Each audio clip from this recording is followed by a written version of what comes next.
Bonsoir à tous, merci de nous retrouver sur TV Sud pour votre journal local de l'Hérault. Dans les titres aujourd'hui, le redécoupage des cantons qui suscite la colère des conseillers généraux. Les élus du département rendaient ce matin leur avis sur le passage de 49 cantons à 25 en préambule du débat d'orientation budgétaire. Les experts sont indestructibles. L'équipe de France d'handball sacrée championne d'Europe pour la 3e fois après sa victoire sans appel contre le Danemark 41-32 hier. Et puis en fin d'édition, on reviendra sur la Global Game Jam, une session de création de jeux vidéo à laquelle une 60aine d'étudiants de l'Université Montpellier 2 a participé ce week-end. Et tout d'abord, la hausse du chômage qui se poursuit aussi en Languedoc-Roussillon. Fin décembre 2013, la région comptait 255 257 demandeurs d'emploi, toutes catégories confondues. C'est 6,2% de plus qu'en décembre 2012. En un mois, le chômage a augmenté de 0,2% dans la région, toutes catégories confondues à nouveau. L'inquiétude pour l'emploi, notamment parmi les salariés de Contralco à Gignac. La direction du fabricant d'Ethylotest a annoncé un plan de sauvegarde de l'emploi de 20 salariés. Actuellement, 53 personnes travaillent encore sur le site. En automne dernier, les pistes d'une production pour l'étranger et de la création d'un pôle recherche et développement avaient un temps redonné espoir aux salariés de l'entreprise. Des solutions apparemment abandonnées.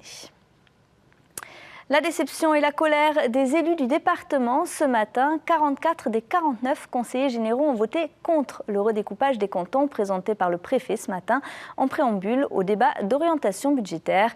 Ils regrettent que leur proposition n'ait pas été prise en compte. La première session de l'année a donc été plutôt tendue. Olivier Roiran. Un préfet en terrain hostile, malgré les politesses républicaines, l'exercice était périlleux. Expliquer aux élus départementaux la nouvelle carte des cantons 25 au lieu de 49 dans l'Hérault. Un redécoupage avait pourtant été proposé par le Conseil général, finalement rejeté par l'État, qui a modifié les contours de 22 futurs cantons sur 25. Explication. Dans le département de l'Hérault, l'écart de population entre le plus petit des cantons, celui du Kellar, un peu plus de 1000 habitants, et le plus important, un canton de Montpellier, 49 000 habitants, et donc quasiment de 1 à 50, ce qui est l'écart le plus important de France. Le redécoupage que nous proposons réduit de 1 à 1,5 la dimension de ces cantons. Et s'ajoute à cette redéfinition cantonale, bien évidemment, le respect du principe constitutionnel de parité. Un binôme homme-femme pour chaque canton, c'est l'autre mesure phare de la réforme. Mais ce matin, c'est la carte électorale de l'Hérault modifiée par le ministère de l'Intérieur qui a alimenté la colère des élus et en particulier celle du président du Conseil général. De qui se moque-t-on? Un principe de statistique inventé par je ne sais quelle tête d'œuf, sorti sûrement d'une grande, très grande école et qui ne connaît rien de la pratique de l'exercice d'un mandat sur le territoire. C'est l'abandon total et définitif de l'espace rural. Or, si vous voulez, j'ai toujours dit, ici, notre première ardente obligation, c'est de représenter les populations. Ça s'appelle la démocratie. Oui, mais nous avons aussi une particularité. Les départements doivent représenter aussi les territoires.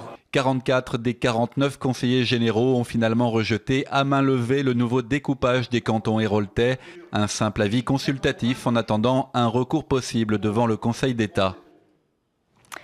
70 personnes sont mortes sur les routes de l'Hérault en 2013 contre 101 en 2012, une baisse historique de 30% du nombre de tués, même si les chiffres du département restent supérieurs à la moyenne nationale.